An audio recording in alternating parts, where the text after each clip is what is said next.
Because we don't know 100% what the origin is, it's imperative that we look and we do an investigation.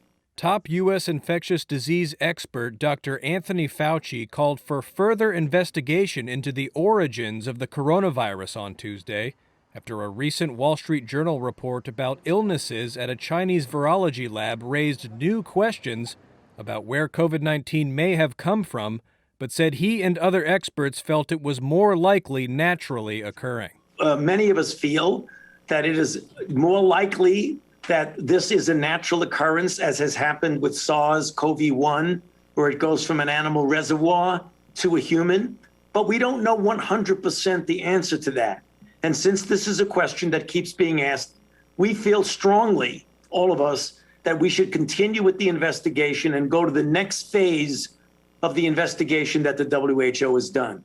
At the same White House COVID-19 briefing, senior advisor Andy Slavitt said finding the origin of the virus that has killed a reported 3.5 million people worldwide was a, quote, critical priority. We need to get to the bottom of this, and we need a completely transparent process from China. We need the WHO to assist in that matter. We don't feel like we have that now. We need to get to the bottom of this, whatever the answer may be.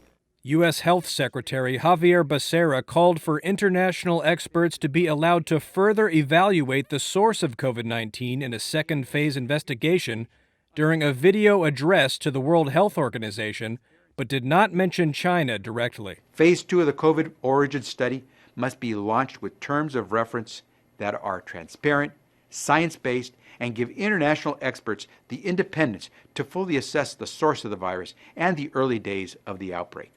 Government sources have told Reuters that U.S. intelligence agencies are examining reports that 3 researchers at China's Wuhan Institute of Virology were seriously ill a month before the first cases of COVID-19 were reported.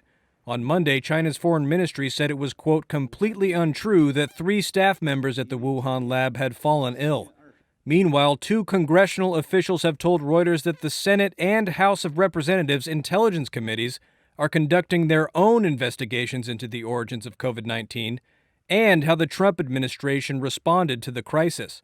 Last week, the House committee's Republican minority issued a report focusing particularly on the Wuhan Institute of Virology, asserting that there was, quote, significant circumstantial evidence that the COVID-19 outbreak may have been the result of a leak from the lab.